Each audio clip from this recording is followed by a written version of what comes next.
So we're going to start a new chapter or new section in this book by Alexander Maclaren on the what do you call it? Expositions, Holy Scripture, right? So okay, the portion called Jehovah Jireh. I'm gonna read. Okay, quiet my mind down a little bit. Yeah, and Abraham called the name of that place Jehovah Jireh, that is, the Lord will provide. Genesis 22:14. And these two, Abraham and Isaac, were traveling up the hill, the son bearing the wood, the father with the sand burning the fire and the knife. The boy said, "Where is the lamb?" And Abraham, thrusting down his emotion and steadying his voice, said, "My son, God will provide himself a lamb." When the wonderful incident of the trial was plain before him, to look back upon it, the one thought that arose in his mind was for whole beyond his meaning. His words had been true. So he named that place by a name that spoke nothing of his trial, but everything of God's provision. The Lord will see, or the Lord will provide. That's interesting, huh? See and provide in the Lord, almost the same thing, in the Hebrew word, actually implied. He sees it, he attends to it, and he will take care of it, right? What a perfect picture of Father's love. 2. The words has become proverbial and threadbare as a commonplace of Christian feeling. But it may be worth our while to ask for the moment, what was exactly that Abraham expected the Lord to provide? We generally use the expression in reference to outward things that is seen in it, the assurance that God, we shall not be left without the supply of necessity for which, because God has made us to feel them. He has bound himself to make provision. And most blessedly true is that application of them, and many a Christian heart, in days of famine, has been satisfied with a promise. When the bread that was given had been scant. But there is a meaning deeper than that in the words. It is true, thank God, that we may cast all our anxiety about all our things upon him, in the assurance that he who feeds the ravens will feed us. And if lilies can blossom into beauty, without care we shall be held by our Father for more value than these. But there is a deeper meaning in the provision spoken of here. What was it that God provided for Abraham? What is it that God provides for us? A way to discharge the arduous duties which, when they are commanded, seems all but impossible for us, and which, the nearer we come to them, oh my God, is a truth or on the theme that has been come back again and again recently to me, Interesting, huh? Yeah. For man it's impossible. For God, everything is possible. He will not fail us, right? So when our strength falls short,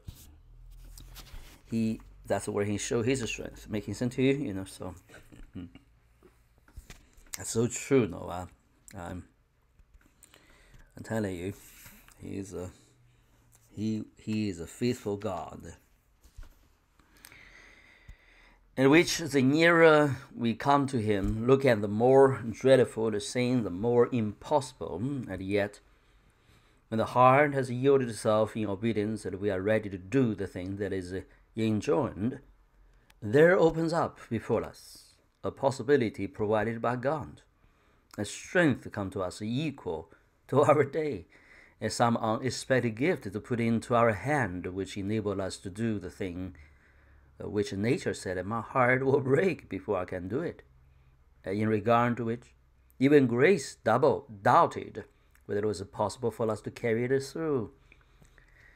If our hearts were set in obedience to the command, the Father we go on the path of obedience, the easier the command will appear. And try to do it is to ensure that God will help us to do it. This is the main provision that God makes. It is the highest provision that He can make. But there's nothing in this life that we need so much as to do the will of our Father in heaven. All our wants are poor compared with that. The one thing worth living for, the one thing which being secured we're blessed, and being missed we're miserable, is a compliance in heart with the commandment of our Father. And then compliance is rolled out in life. So of all gifts that He bestowed upon us, and of all the abundant provision out His rich storehouses, is not this the best? That we are made ready for any required service? When we get to the place, we shall find the lamb caught in the thicket by its horns, and the heavenly self will supply what is needful for our burnt offering. And then there is another thought here, which, though we can't certainly say it was in the speaker's mind, is distinctly in the historian's intention. The Lord will provide. Provide what? The lamb for the burnt offering which He has commanded. It seems probable that that bare mountain top which Abraham saw from afar and named Jehovah-Jireh, but the mountain top of which afterwards a temple was built, and Pamper's wood was piled up for the altar, on which Abraham was called to lay his only son, on that very piece of primitive rock which still stands visible, though temple and altar are long since gone, and which for many a day was a place of the altar on which the sacrifices of Israel were offered. It is not more forcing of Christian meanings onto old stories, but is a discerning than a prophetic and a spiritual element which God impressed upon those histories of the past, especially all the climaxes and crises when we see the fact that God provided a ram which became the appointed sacrifice through which Isaac's life was preserved, a dim adumbration of the great truth. What that word means? I never heard that word. Hold on. Represent in outline, adumbration. Okay, a predicament or something kind. Is that making sense to you? Yeah. Interesting. Let me look at it again. It said a foreshadow or something. Okay, adumbration. Adumbration of the great truth that the only sacrifice which God accepts for the world's sin is the sacrifice which He Himself has provided. This is the deepest meaning for all the sacrificial worship. As for Israel, sort of for heathen nations, God Himself will provide a lamb. The world has built altars, the Israel by divine appointment, and its altar too. All this express want which none of them can satisfy. They show that a man needed a sacrifice, that the sacrifice God provided. He asked from Abraham less than He gives to us. Abraham's devotion was sealed, certified, because he did not withhold his son, his only son, from God. And God's love is sealed because He has not withheld His only begotten Son from us.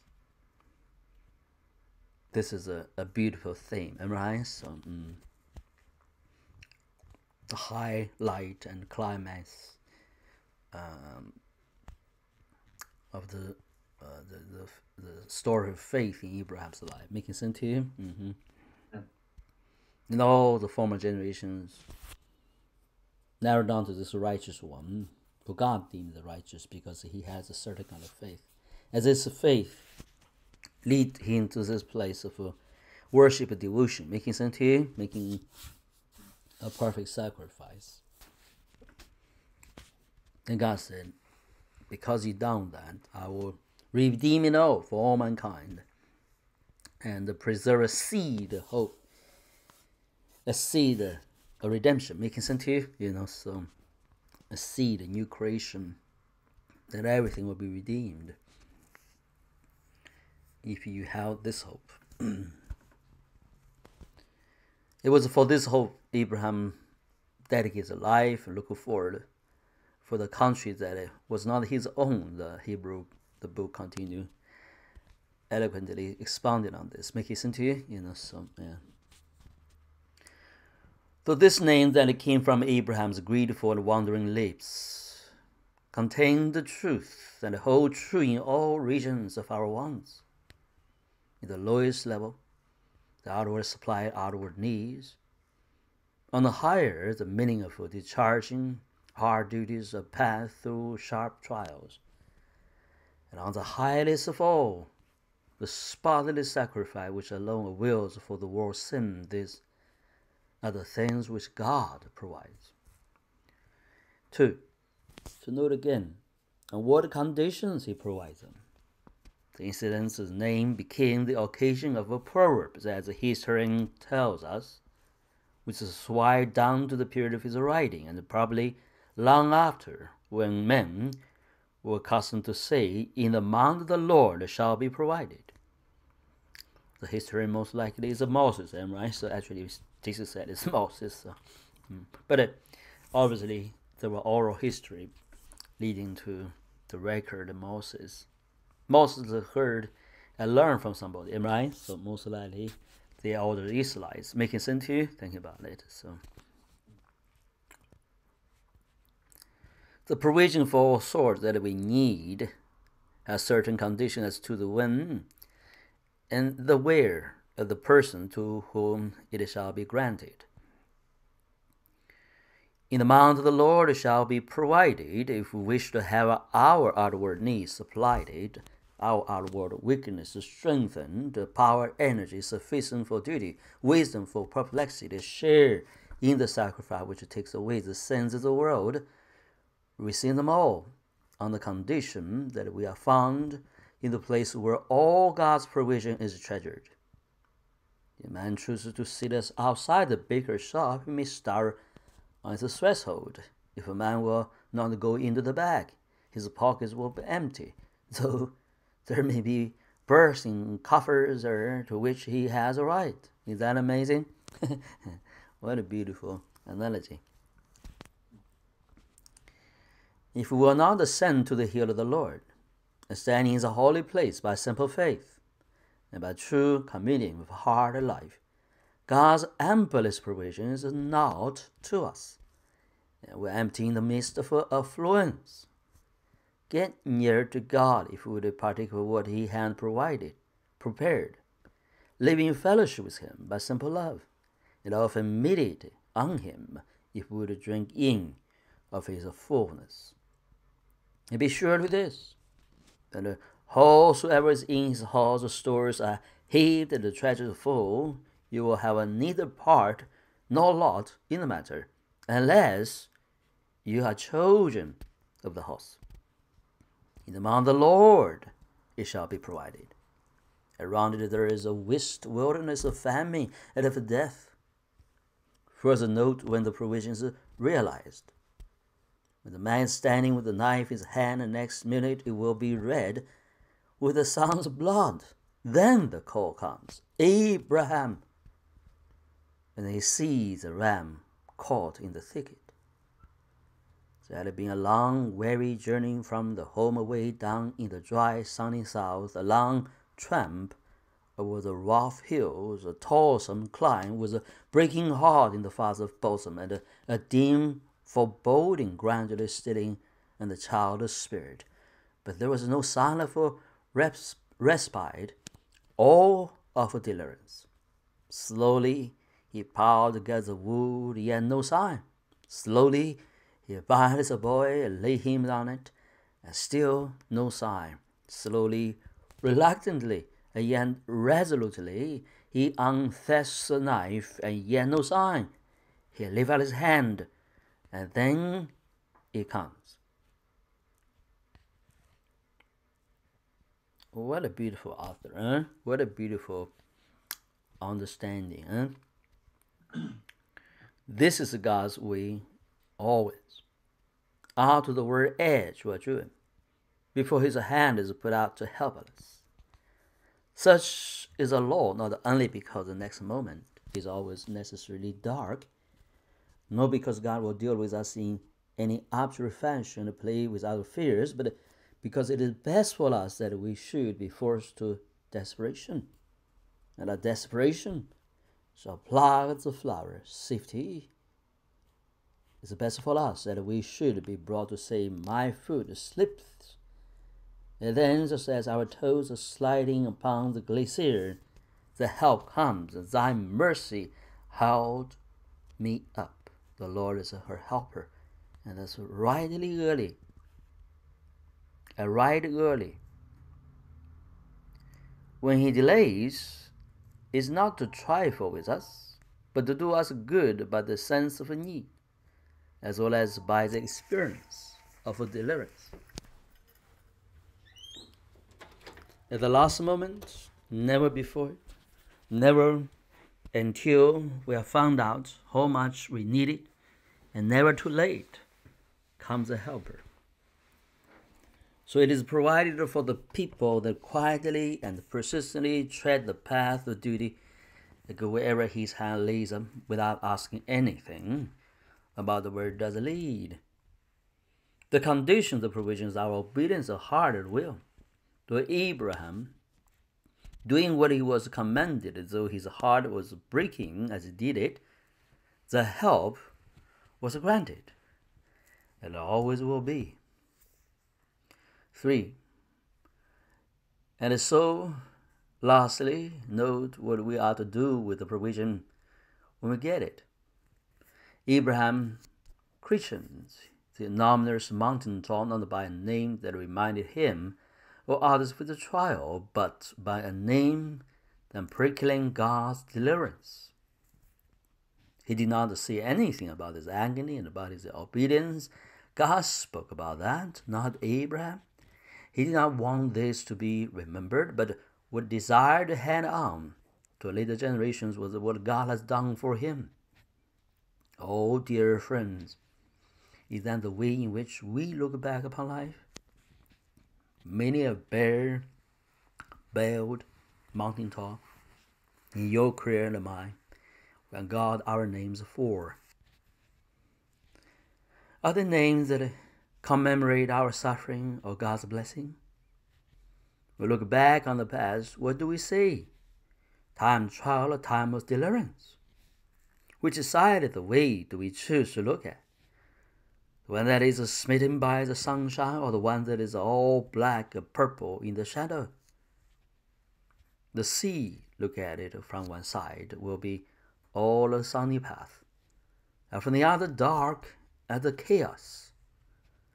Let's name the heights that lie behind us, visible to memory, by names that commemorate not the trouble that we hand on them, but the deliverances that on them recede from God. This name enshrines the duty of commemoration, nay, and the duty of expectation. The Lord will provide. Oh, you know that, Abraham? And his answer is because the Lord did provide. That is a shaky kind of argument if we use it about one another. Our resources may give out, our patience may vary. If it is a storehouse that we have to go to, all the corn that is treasured in it will be eaten up someday. But if it is to some boundless plain that grows it as we go, then we can be sure that there will be a harvest next year, and there have been a harvest lost. And so we have to think of God not as a storehouse, but as the soil from which there comes forth year by year and generation after generation the same crop of rich blessing for the needs and the hungers of every soul. What a beautiful exposition, huh? Wow. If we have to draw from reservoirs, we can say, I have gone with my pitcher to the well 6 times, that I shall get a fill all the 7th. It's more probable that we shall have to say, gone so often and There is not to go any more. But if we have to go, not to a well, but to a fountain, then the oftener we go, the surer we become that its crystal cool waters will always be ready for us.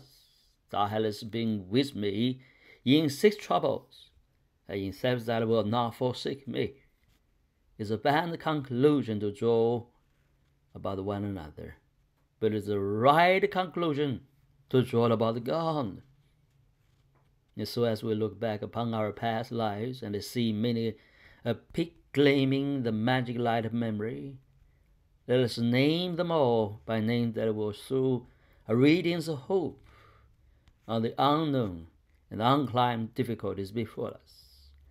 And see as the patriarch did when he went down from the mount of the trial of deliverance, the Lord will provide. What a beautiful sermon. Amen. Hallelujah. On that note, I want to pray. They continue reading. Hallelujah. Yes, Lord, we thank you for, Lord, your provision, Lord, in our lives, Lord, as we review them.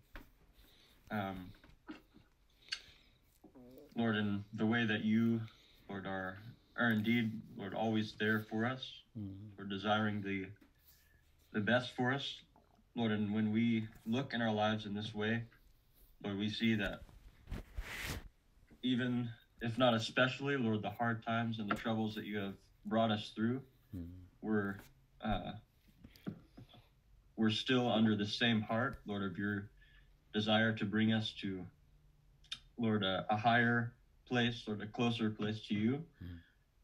Lord, I do pray for, Lord, even as was shared here in this reading, Lord, the way that we perceive our lives, Lord, our past, and the way that and the light that shines upon our perception of the future.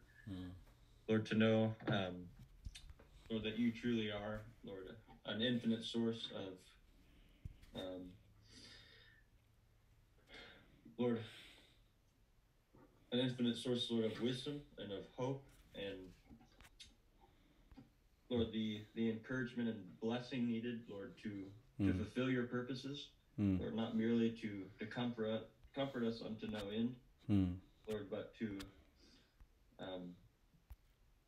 let us know you in a more intimate way, Father, Lord, to become more like you, Lord, that we may even become, Lord, sources of blessing as well, Lord, to others as your people, as your representatives, Father.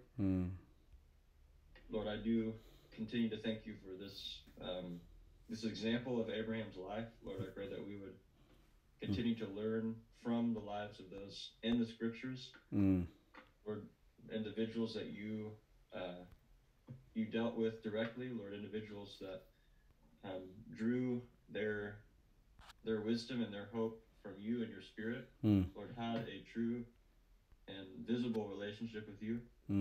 Lord, may this serve as a model for us in a sense, Lord, to pursue these things ourselves. I pray this in Jesus' name. Amen. Thank you, Noah. Can you move on with the next section? Sure. This chapter is called Guidance in the Way. I being in the way, the Lord led me. Genesis 24:27. So said Abraham's anonymous servant when telling how he had found Rebekah at the well and known her to be the destined bride of his master's servant. There is no more beautiful page, even amongst the many lovely ones in the ancient stories, than this domestic idyll of the mission of the faithful servant from far Canaan across the desert. The homely test by which he would determine that the maiden should be pointed out to him, the glimpse of the old world ways at the well, the gracious courtesy of the fair damsel, and the simple devoutness of the speaker, who recognizes in what to others were trivial commonplaces God's guidance to the end which he had appointed, his recognition of the divine hand moving beneath all the nothings and littlenesses of daily life may teach us much. Number one. Sorry, I got. Couldn't bombard with messages. Yeah, I'm trying to figure out how to mute. That's okay. You can even answer them. Don't worry if you need to No. do it. Okay. That's all right. I'm trying to figure out how to mute it. Okay. I think there's a sleep mode somewhere. Oh, here it is. Not disturb something. Yeah, I got it. Thank you. Yeah. All right, number one. The first thing that these words seem to me to suggest is the conditions under which we may be sure that God leads, I being in the way.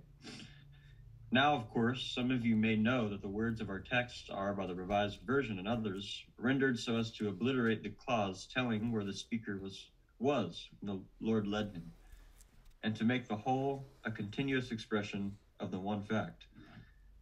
As for me, the Lord hath led me in the way to the house of my master's brethren. The literal rendering is, I in the way, Jehovah led me. No doubt the Hebrew idiom admits of the I being thus emphatically premised, and then repeated as me after the verb, and possibly no more is to be made of the words than that.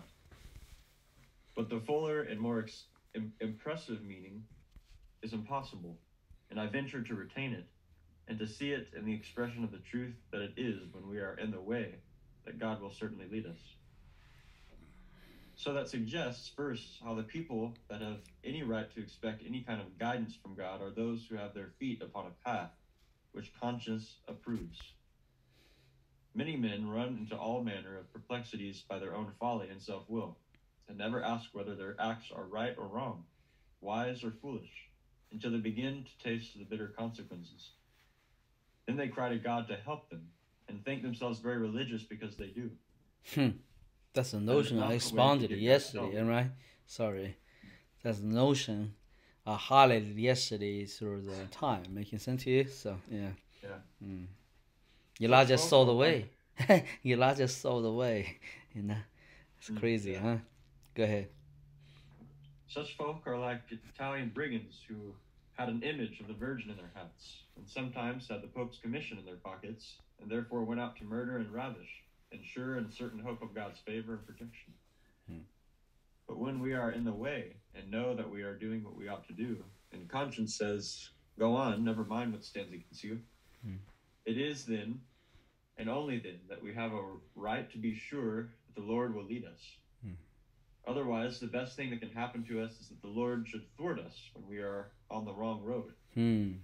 Resistance, indeed, may be guidance, and it is often God's manner of setting our feet in the way of his steps.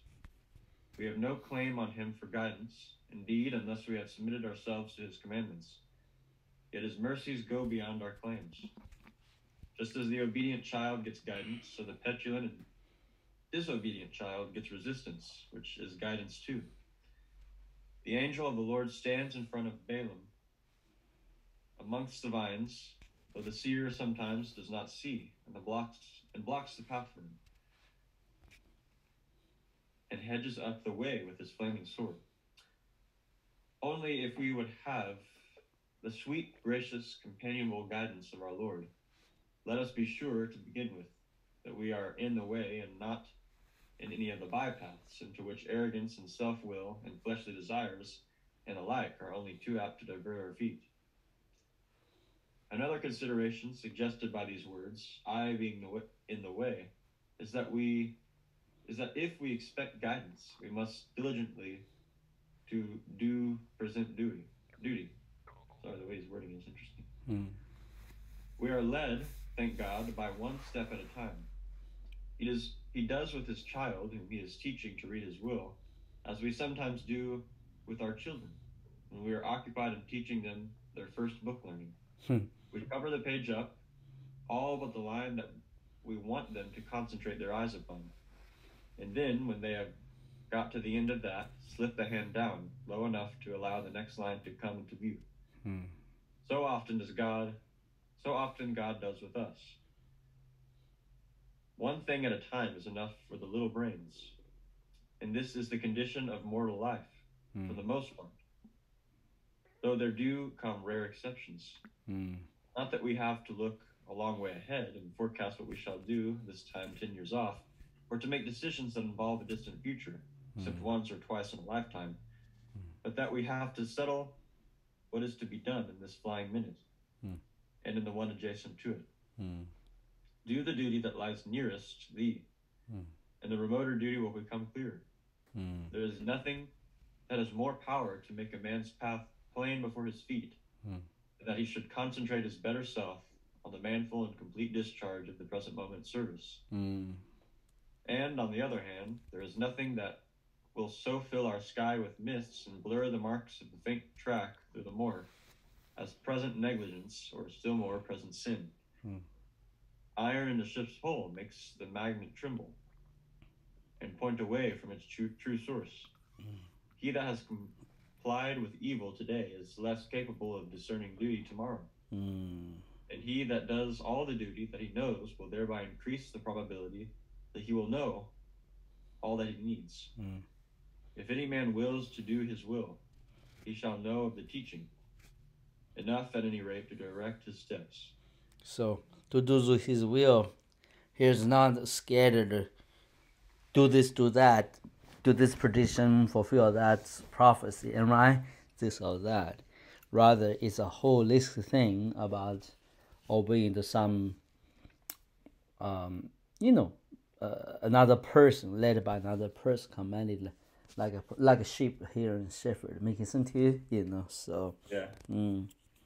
To do will is not do things as we think, rather to fulfill a certain kind of life pattern, making sense to you, a certain way of life. So, go ahead.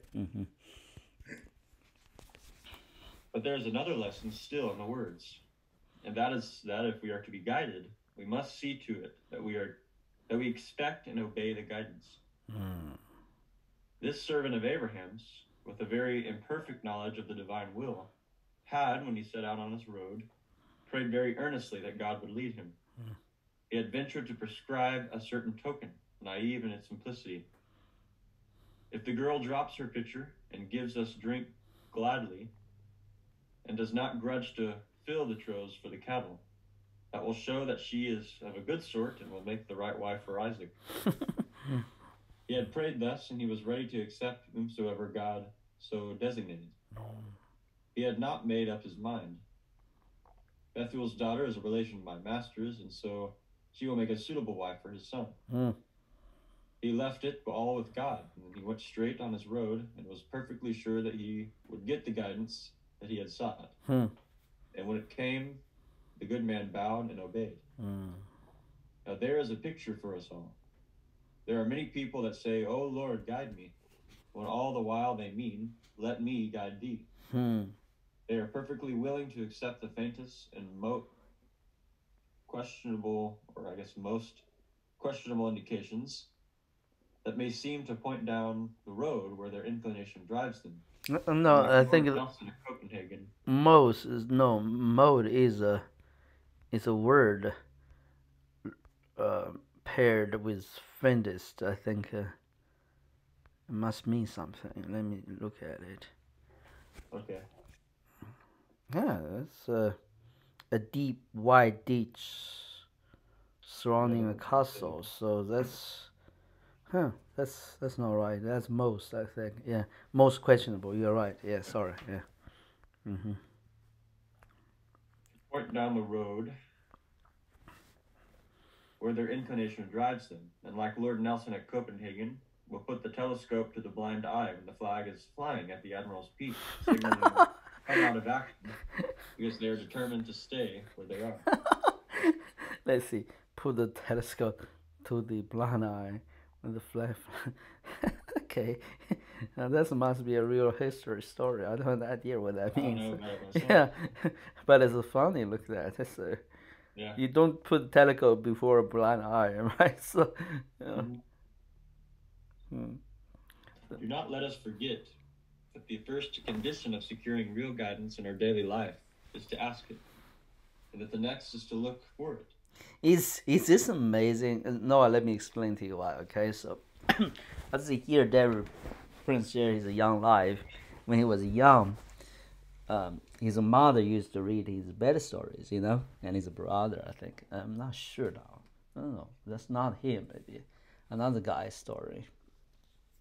Basically, they were, reading together. Mom will point to the one line, then, before they use a finger point on another line. Making sense to you? Before long, then your child was able to read. Surprise everybody. We're young, So that's mentioned here. The second one, I read somewhere about the picture of tunnel vision changing to, I think, the Lona. It's also a word. Look at the telescope, see something, then suddenly the telescope at the end of the telescope give you a panoramic view about certain things. So the first is, very tunnel vision, right? Very narrow vision. But when you get through it, it expanded to have a panoramic vision, basically a full vision. Make sense to you? So, and here we are, reading this one paragraph. The two imagery was invoked, and those two imageries came to me last night. Can you believe that? So, yeah, it's crazy stuff, huh? Yeah. So, anyway, when I read the story, I literally see the finger moving on the pages, When I listen to the video, I literally saw the telescope in the monitor outside in the outer space. Making sense to you? So it's crazy. Anyway, so yeah, I don't know. It's not the detail really matter. It's the fact that the sovereign God so interested to condition us to learn his ways. All those same scattered, unconnected things, to others' minds, they think, oh, it's just jumbling, just thinking coincidental. No, it's been a persistent pattern in my life. Then you when you have that, you're pretty much sure and certain that you are led and taught by the Lord. You see my point, So it's not the experience that matters. It's the experience condition your heart ready to be touched and enlightened with the truth, what he wanted to teach you. Make it sense to you? So yeah, I don't know how to explain it. It's like there's a bunch of food courses out there in the counter, and you're free to choose any course. But imagine you Mexican food, Italian food, let's just say different food. Imagine you grew up in a certain way. Or last night maybe you have this desire, I want to really try Italian food, right? Make it sense to you? So, or you grew up with certain things, you did not eat for a long time. Suddenly a Chinese course lay before you, surely going to pick a Chinese course. Or last night you just so tired, normal eating. You said, God, I really wanted to try Italian cuisine a little bit. The next day, there's an Italian plate lay before you. Make it sense to you? So there's a conditioning in that. I think it's one of the major mysteries of the living with God. As I already did, I told you, man's mind was made, or brain made, to receive all sensitivities through your senses, the organs of your sensibilities. But your mind, your brain was almost trained, preconditioned you to a certain extent to respond only a certain set of sensitivities that is prioritized by a certain way of the nowness of your being. Make sense to you? So make sense to you? So you are speaking to me, listen to me. You don't feel the weather. You don't smell things. Even you do those things naturally, but don't occupy your mind presently. Make sense to you? Because we are talking. You engage the conversation. Now something there inside of you is a build-up mechanism. Now, try to tell you is that, if a natural man walk in his natural senses, he is always a decider what he going to learn, how he interpret things, how he going to dialogue with the world, am I right? And communicate with God and in the peoples and the things of the world, interface with them. Let's use that word. But there's something, like God has conditioned certain people like me begin to say, hey, you know what? The world is a platform. The world is a school. Am I? The world is providing things for me to learn the next thing from God. And God will use everything in my natural experiences to condition the pride, the attention of my mind to learn for the truth. And I know it because He highlighted it. He prepared my heart, my sensitivity, spiritual sensitivity to receive it. What oftentimes does is that because we are so reluctant to really get the spiritual things. So for me, when God doing those things, like highlight things, to others would think that's a miracle. To me, that means I'm not readily taking attention to the first set of signal given to me to concentrate on something. So compelled God has used my natural experiences to bring my attention, prepare my heart to receive the thing need to be received. Making sense to you? Am I making sense to you in this light? So Amen. It's a continuation. Last conversation said how to hear God. I don't quite recall the conversation we had last time talking about the spiritual things. Anyway, so as the Lord has told me, it has some connection there. So let's move on, however. So yeah. Oh, well, I need to finish the chapter, then we wrap it up. Okay, so yeah. Okay, I think we're. Oh yeah, you should be able to take 10 minutes to do it. So yeah. Mm-hmm. Yeah, I was just trying to find my place. I found it here. Okay. Do not let us forget that the first condition of securing real guidance in our daily life is to ask it, and that the next is to look for it, and that a third is to be quite willing to accept it. Whether the finger points down the broad road that we would like to go upon or through some tangled path amongst the brushwood that we would fain avoid. And if you and I, dear brethren, in the littlenesses of our daily life do fulfill these conditions, the heavens will crumble and earth will melt before God will leave his child untaught and the way in which he should go. Only let us be patient. Do you remember what Joshua said to the Israelites? Let there be a good space of vacant ground between you and the guiding ark, that you may know by which way you ought to go.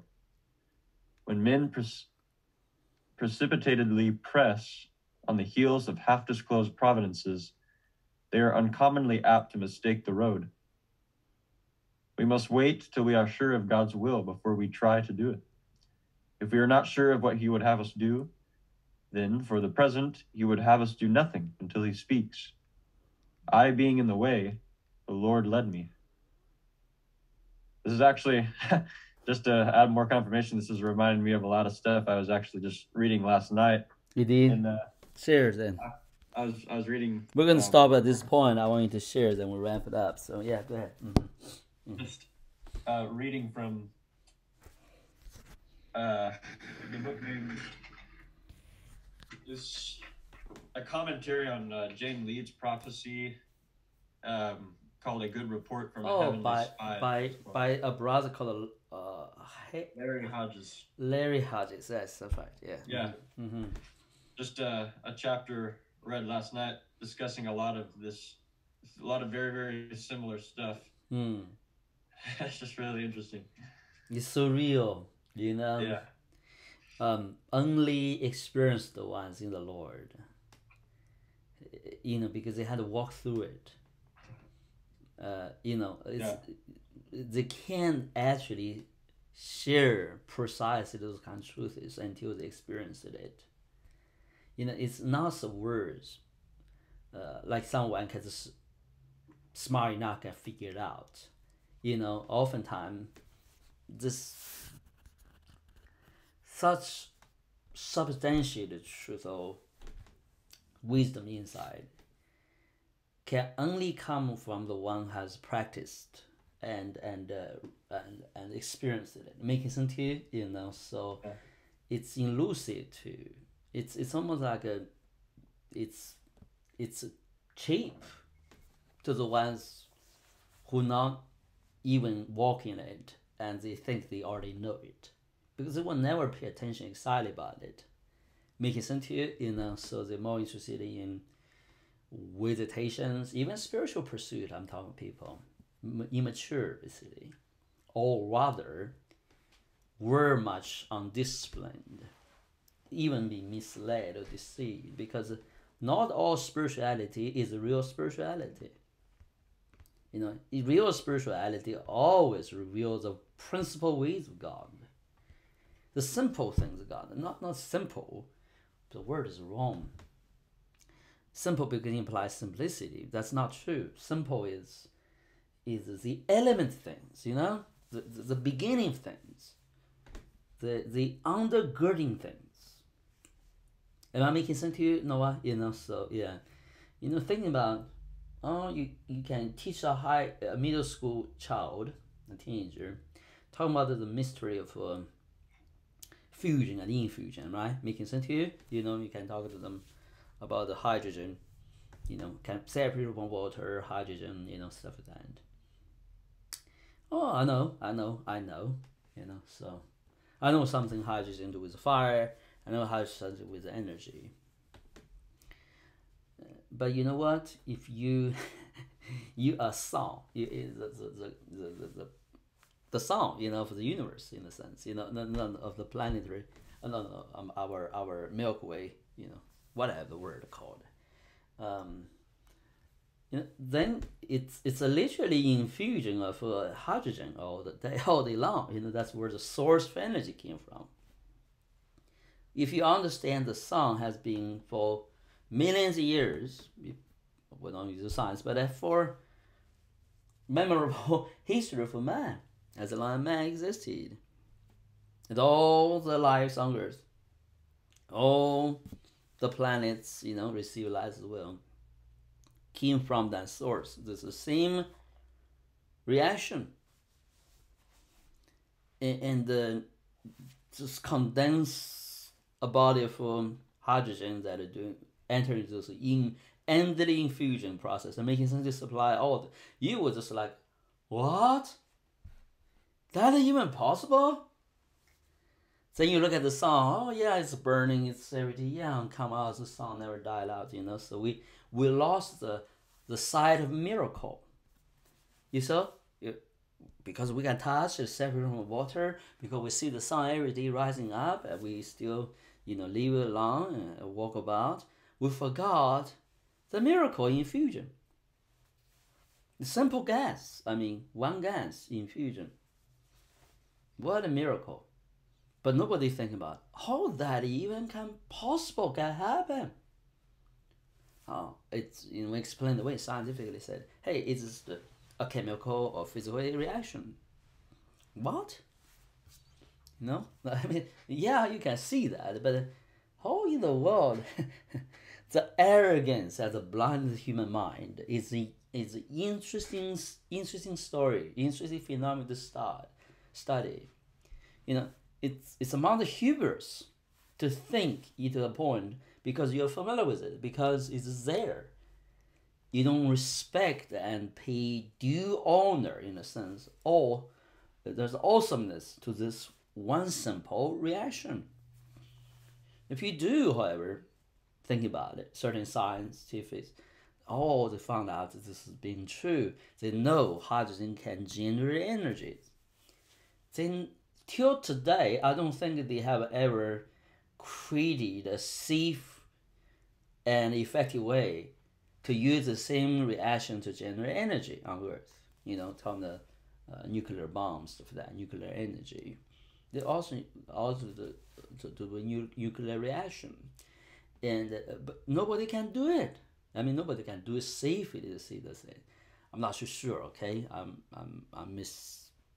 not well informed in this regard, but it's a miracle even you're able to do it. So the real science, the real one, who understand the miracle nature, the powerful nature of it, they know it's not an easy thing to just to think I know about it. I can handle that knowledge or truth. With that, I want you to pray, wrap it up for us. Amen. Lord, we thank you for the many, ways that you teach us, Lord, your truth. Lord, and the way, even as was earlier read, that the knowledge of the truth, Lord, so clearly and even consistently comes through our obedience to you, Lord. And Lord, I'm reminded even again of an earlier reading, Lord, and the way that this obedience is practiced, Lord, in our lives. Lord, given the example, Lord, I was reading last night of an example he gave when he came to, I think, someone that trained dogs or something. Is that right? Golden retrievers, yeah. I'll expand a little bit. We have time. We don't have to. No, it's okay. Yeah. A dog came up to him and he threw a stick or something for the dog, and the dog immediately went to get the stick and grabbed it and came right back to him. It's like, wow, what a well-trained dog. And the owner of the dogs there is like, oh no, that one's not trained. I'll show you one that's trained. And so he had another golden retriever come to him, and this golden retriever would just sit there and stare straight at his face and not do anything. And he just kind of let it be suspenseful for a little bit and just stare at the dog. And the dog was visibly shaking, waiting for the master's command, until finally he threw the stick, but the dog still didn't do anything. He kept staring directly at the master's face. Yes. And another few moments passed, and the dog was shaking even more. Wow. And then finally, the master barely twisted his finger in his left hand, and the dog darted off for the stick.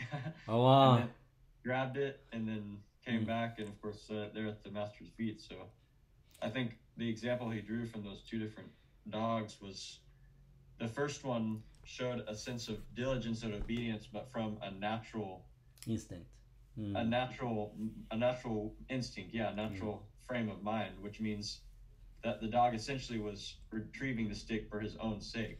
That's right. While the dog that was trained was doing everything based off of the master's will. That's right. That's why I was reminded here of the reading where it was talking about learning to wait until God has said to move, even when it feels like we should, in a sense, as the trained dog did. So, anyways. No, that's beautiful. There's been a lot of... Can you believe, I wrote another similar story of a dog. It was talking about the dog, the police people or whatever, they train dogs to detect drugs or something, which made them hyper sensitive to it, right? So when the dog examined the car or whatever, transportation checking point, making sense to you, so this gentleman watching the people handle those dogs, how the dog obeyed the command for the trainers, or the one who working with them. Make sense to you, in the checkpoint. He said they can smell it. Then but until the commander said go, they was just wiggling their inside, ready to go. Basically, they can show. They even making voices tell the commander that they detect something, making sense, but they will not go for it instantly until the commander tells them to go. And the commander in this occasion wanted to show how disciplined the dog is. He let the dog go, and the guy was always being amazed. He said, "Hey, have you seen nothing yet? See this." And then the next thing, he let them go, and he said, "Before this is ready, the next moment is they're going to put the mouth or something under the object they detected." And they said, "Stop." I mean, the instinct like frozen in the air, right? Stopped, I mean, the whole instinct, the whole body, the trained to get a hold of that thing. Make it sense here? That's a prize. The train. Then the commander said, "Stop." It's like they were so disciplined. It's like it's the thing they're trained to get. It's hypersensitive to it basically. And the commander turned to the visitor, said, "That is very hard. That's real discipline." So you understand my point. It was praising. They're waiting for it. He'll give a go. Then they go. He said, "Now that is the real discipline of the dog." Interesting. Yeah. I just watched it a couple of days ago. Though, can you believe that? So, anyway, may the Lord bless you. May the Lord enrich you. What we shared here to a common sense man means nothing. They even apply in training dogs. Obviously, they not unaware of those things. But the few has rendered the heart to be one being led as a son of the Heavenly Father. You acknowledge our Heavenly Father. Few has a thing the Father actually can apply severe discipline. The Bible said the rod, severe discipline on his son. The severity there was not because it was angry or cruel or try to exasperate us. The severe because he has his most excellent ways, required a prepared vessel to able to burden that kind of authority power with meekness and wisdom and obedience to accomplish his will. You be a little lamb, a puppy in a kindergarten. You can flash around making mistakes. You can whine, cry. You can even, what is a diaper? So whatever. You don't have to even go to the bathroom on good terms. But if you're sitting on the throne, be a king of a nation, they still think it's okay to wear a diaper around. That is a foolishness of modern day Christianity. Thinking the king's court is all little children with the diapers. That's just incompatible to this orderly, holy, and all wise God. Make it sense to you? So full of authority, power, full of perfection in every regard. He sure loves us perfectly as a little boy with a diaper. But I think it would be his great pleasure and joy and satisfaction to have a wise, disciplined, and full counseled, full capable son to sit at the right hand of the throne, to go about his business, to go about his inside and his ways. With that, may the Lord bless you, Noah. Continue to strengthen you, enrich you, so to maintain even hard things, even things ignorant people of carnal people treat as drudgery or burdens or unhappy elements of life. But I would pray you found the joy in those things, learn God's ways in dealing with unbecoming situations, sometimes you're unbecoming people. Be a light, be a pearl, be a pearl, be a lily, water lily come out of interesting. Okay, there's a water lily grew out of mud pond, mud, literally mud, but it's the most beautiful flower out there. So Chinese people use that and call it junzi. Junzi is the Confucians call the righteous person, am I right? Making sense the wise person, making sense to so it's one thing to grow as a little flower, wildflower in the field. Nothing to be a water lily. Making sense to you? I'm not saying that to praise a flower per se. I'm talking about the representation there. Making sense to you? So. Yeah. Now, with that, may the Lord bless you. Continue to let you to delight in His ways. Okay, so let's wrap it up here. Yeah. That's good. Yeah.